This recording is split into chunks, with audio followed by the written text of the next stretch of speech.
Right now, somewhere in the world, someone is sitting at a desk job they hate, staring at a clock, doing the math on how many more years until retirement.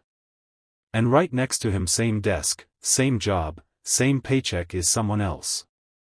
Someone who's quietly building the thing that's going to get them out. Not someday. In 30 days. That's not a typo. 30 days. Today we're breaking down Starting a Business, a 7-step system to successfully launch your own business in 30 days, by Walter Grant, a former corporate professional who went bankrupt on his first business attempt, rebuilt his thinking from the ground up, and turned what he learned into one of the most practical, no-fluff startup playbooks available for first-time entrepreneurs. If you've ever had a business idea sitting in your notes app, collecting dust because you didn't know where to start, this video is your starting line. We're going to walk through the entire framework, the mindset shift that comes before everything else, the plan that turns an idea into a real strategy, the money question most people get wrong, the sales skill nobody teaches you, the team-building principles that make or break a company, and finally, the day-by-day 30-day system that ties it all together. Stick with me to the end, because the last section, the actual 30-day execution map, is where this book stops being theory and becomes a checklist you could start using tomorrow morning. Let's get into it. Why most people never start. Before Walter Grant gets into tactics, he spends real time on something most business books skip entirely: the reason people don't start in the first place. It's not money. It's not timing. It's not lack of a good idea. It's identity. Most people who dream about starting a business are still in their own minds, employees. They think like someone who shows up, does a task, and gets told what's next. An entrepreneur has to think like someone who creates the task, owns the outcome, and answers to no one but the result.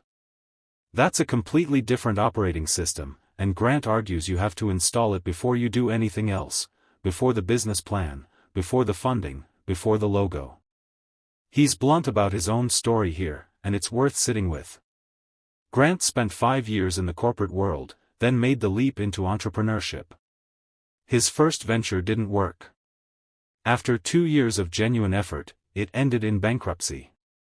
That's the part most experts leave out of their origin story: the failure, the financial hit, the moment it didn't go as planned. But here's the distinction that matters: he didn't treat that failure as proof he wasn't cut out for this. He treated it as data. Every business book that's worth anything was written by someone who got something wrong first and was willing to study why. Grant's central message in this opening section is simple: failure isn't the opposite of entrepreneurship, it's part of the curriculum. The people who never start are the ones who treat the risk of failing as a reason to wait. The people who succeed are the ones who treat it as the tuition.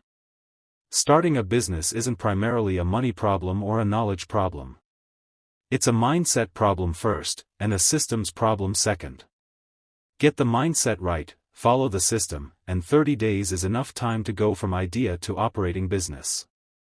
Let's start unpacking that system, step by step. Step 1: the entrepreneurial mindset.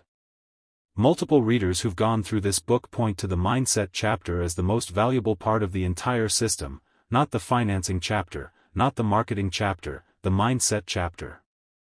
So what does actually mean by mindset, in a practical, usable sense? It's not motivational poster language.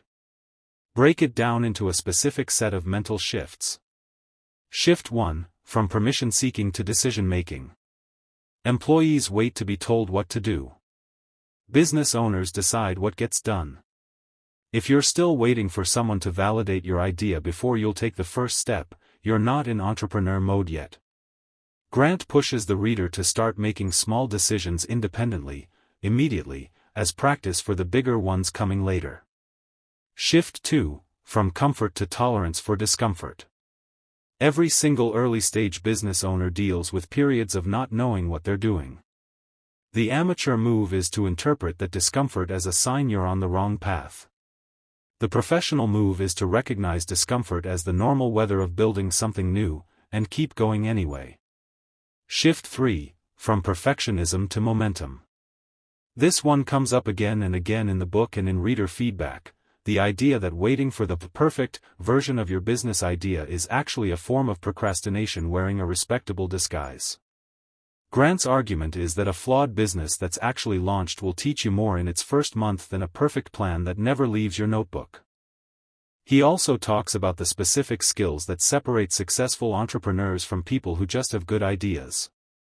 The book outlines 8 key skills the reader needs to develop, and while the specific list spans things like decision-making under uncertainty, resilience, adaptability, communication, financial literacy, leadership, discipline, and the ability to keep learning, the through line connecting all 8 is this: none of them are talents you're born with. They're trained. Grant treats entrepreneurship the way an athlete treats a sport. You don't wait until you're naturally gifted, you practice the fundamentals until they become instinct. If you're watching this and thinking, I don't know if I have what it takes, that's actually the most normal feeling in the world to have at this stage. According to Grant, almost nobody starts with the mindset fully formed. You build it through reps, through making the decision, sitting in the discomfort, and moving forward anyway. This is also where Grant introduces a phrase that becomes the spine of the entire book, paraphrasing the well-known business idea that the world is never short on remarkable ideas, what's actually scarce is the will to execute them. That's the gap this entire system is designed to close. Not the idea gap. The execution gap. So with the mindset foundation laid, Grant moves the reader into the actual mechanics of building a business, starting with putting the idea into a structure you can act on. Step 2. Building the business plan. Here's where a lot of business books either go in two unhelpful directions. They either tell you a business plan needs to be a 40-page formal document designed to impress investors, or they tell you not to bother with a plan at all and just go for it. Grant lands somewhere much more useful in the middle. His approach to the business plan is functional, not ceremonial. The plan isn't a document you write once and file away. It's a working tool, closer to a map than a contract. Its job is to force you to answer the questions that, if left unanswered, will quietly sink your business 3 months in. The core questions answered by the business plan include: what problem does this business actually solve, and for whom, specifically? Not everyone, a real, identifiable group of people with a real, identifiable pain point. What does the offer look like, the product or service itself, and why would someone choose it over the alternative they're currently using, even if that alternative is doing nothing? What's the actual path from a stranger discovering this business to that stranger paying for it? This pushes readers to map this out concretely rather than vaguely, because a fuzzy answer here usually means a fuzzy, underperforming marketing strategy later. And critically, what does success look like in measurable terms, in the first 30, 60, and 90 days? This connects directly back to the book's larger structure, because the 30-day launch system only works if you know what you're aiming at. One thing reviewers consistently highlight about this chapter is that it doesn't feel like generic advice recycled from every other business book. Grant treats the plan as a living checklist. Readers mention that nearly every chapter in this book ends with a practical checklist, functioning almost like a built-in chapter summary and action list. The business plan chapter is no exception. By the end of it, you're not holding an abstract document. You're holding a working checklist you can act on the same day. There's also an underlying lesson here about scope. Grant repeatedly steers the reader away from the trap of trying to build the everything business right out of the gate, the company that serves every customer, solves every problem, offers every product. He pushes for a narrow, sharp starting point, with room to expand later once the foundation is proven. A business plan, in his framework, is really a focusing tool as much as a planning tool. It exists to stop you from spreading yourself across 5 ideas and instead commit to executing one. Once you have that plan in place, the next question almost everyone gets stuck on is money, and that's exactly where Grant goes next. Step 3. Funding your business without waiting to get rich first. If there's one excuse that kills more business ideas than any other, it's this one: I don't have the money. Grant tackles this head-on, and his core argument is refreshingly direct. Funding a business is not the black and white, all-or-nothing situation most beginners assume it is. You don't need a pile of savings sitting in the bank before you're allowed to start. The book lays out multiple funding pathways, and the emphasis throughout is matching the funding method to your specific comfort level and the specific amount your business actually needs, not defaulting to whatever method is most talked about online. Some of the paths Grant walks through include bootstrapping, funding the business from your own income or savings, starting lean, and reinvesting early revenue back into growth. This is the path Grant clearly favors for most first-time entrepreneurs, because it keeps full control in your hands and forces financial discipline from day one.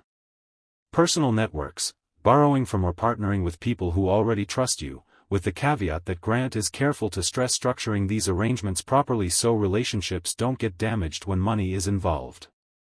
External financing options, including the more traditional routes like loans, where Grant walks through how to think about risk, repayment, and what lenders are actually evaluating when they look at a new business. Lean start strategies, essentially, restructuring the business idea itself so that it requires less capital to launch in the first place. This might mean starting as a service before building a product, or testing demand on a small scale before committing to larger costs. The mindset Grant brings to this chapter mirrors the mindset chapter from earlier in the book. He wants readers to stop treating "not enough money yet" as a stop sign and start treating it as a design constraint. Constraints in his view often produce more creative and more sustainable businesses than unlimited capital does, because they force you to prove the idea works before you scale it. By the end of this section, the goal isn't that you've picked the perfect funding method. It's that you understand funding isn't a single locked door, it's a set of doors, and at least one of them is almost always open to you right now, today, regardless of your current bank balance. With the plan built and the funding question answered, Grant moves into what might be the most universally needed, and most universally feared, skill in the entire book: sales. Step 4. Selling without feeling like a salesperson. Almost nobody starts a business because they love selling. Most first-time entrepreneurs start because they love the product, the service, the craft, the mission, and then they discover, often painfully, that none of it matters if nobody buys.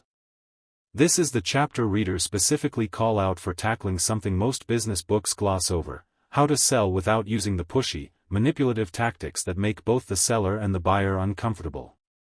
Grant's promise here is that mastering salesmanship doesn't require years of training or adopting a sleazy playbook, it requires understanding a much simpler underlying principle. That principle, as Grant lays it out, is that selling is not about convincing someone to want something they don't want. It's about clearly communicating how what you offer solves a problem the person already has. When you flip your mental model from persuading to clarifying, the entire interaction changes. You stop performing enthusiasm and start having an honest conversation about whether your offer is actually a fit.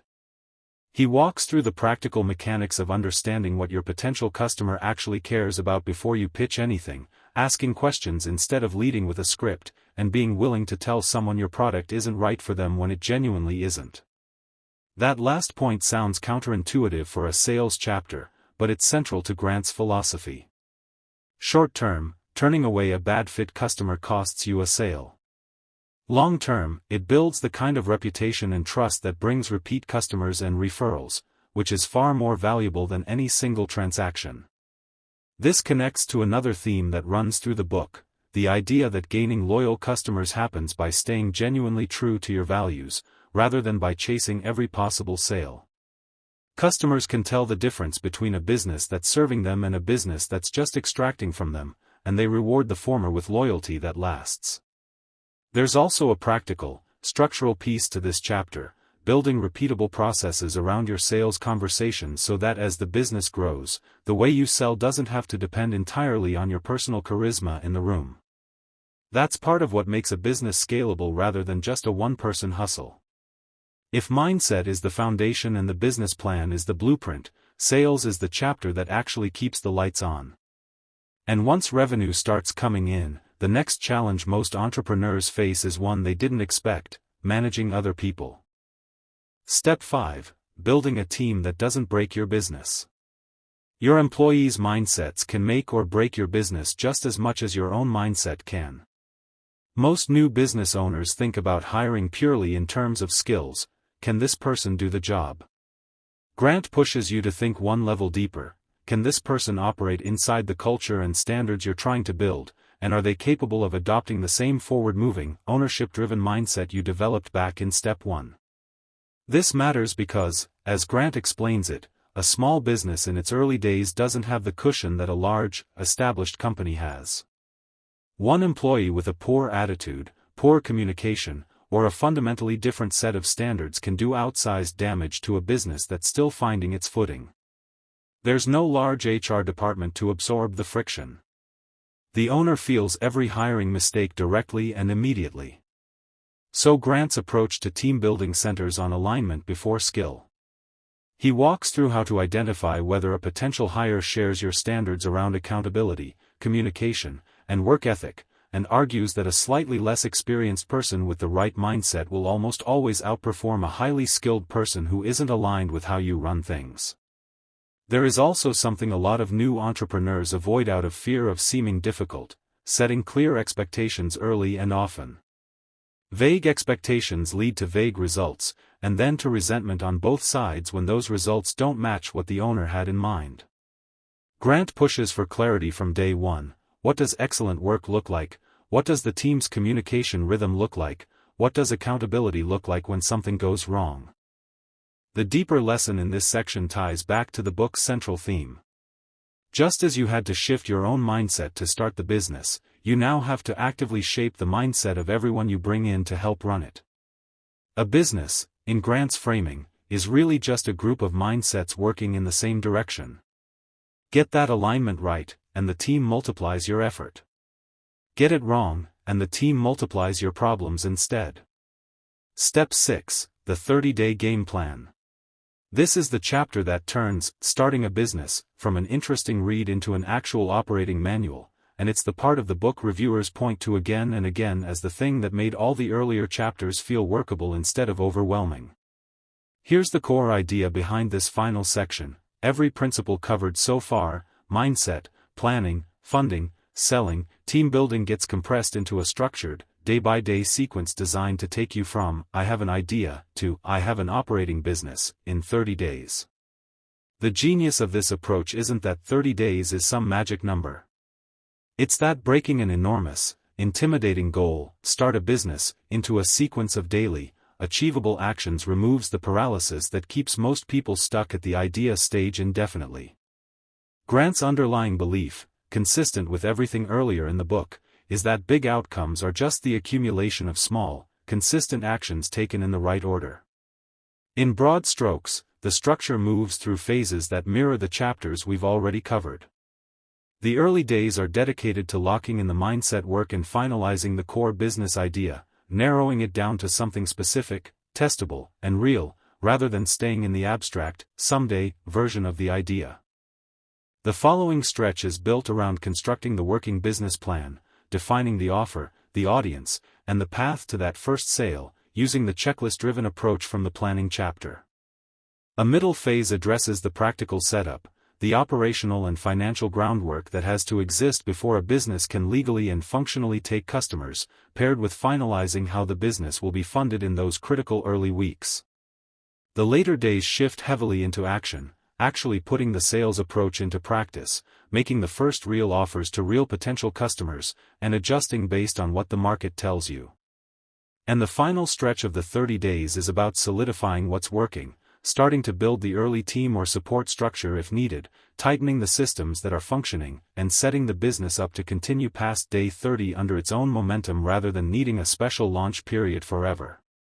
What we consistently say about this structure is that it makes the entire goal feel workable instead of intimidating.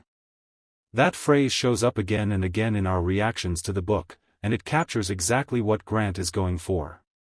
He's not promising you'll have a fully mature, highly profitable company in 30 days.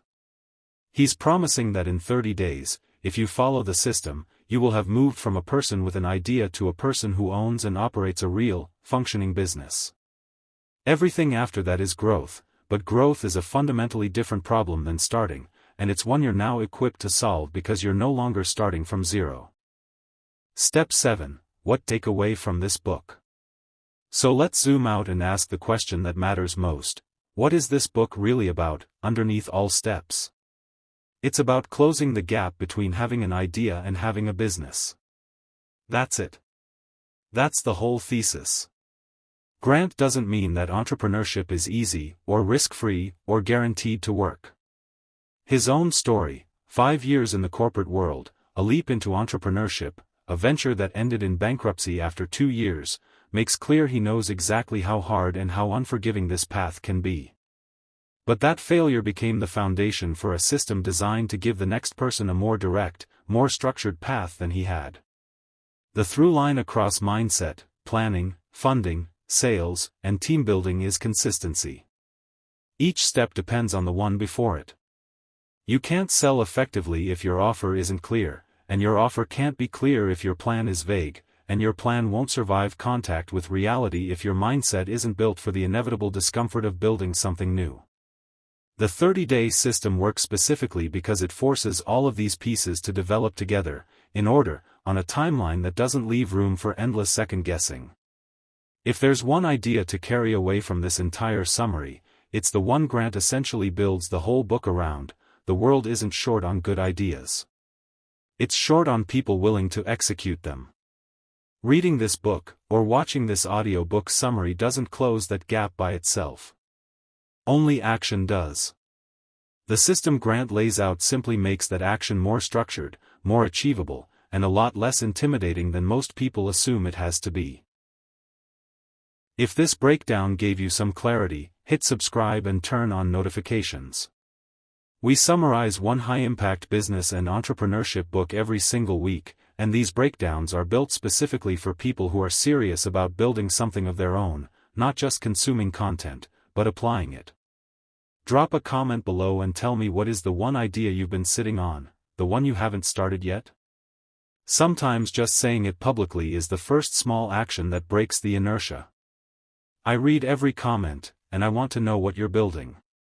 And if you know someone who's been stuck, send them this video. Sometimes the only thing standing between someone and their business isn't motivation. It's a clear system. This might be exactly the nudge they need.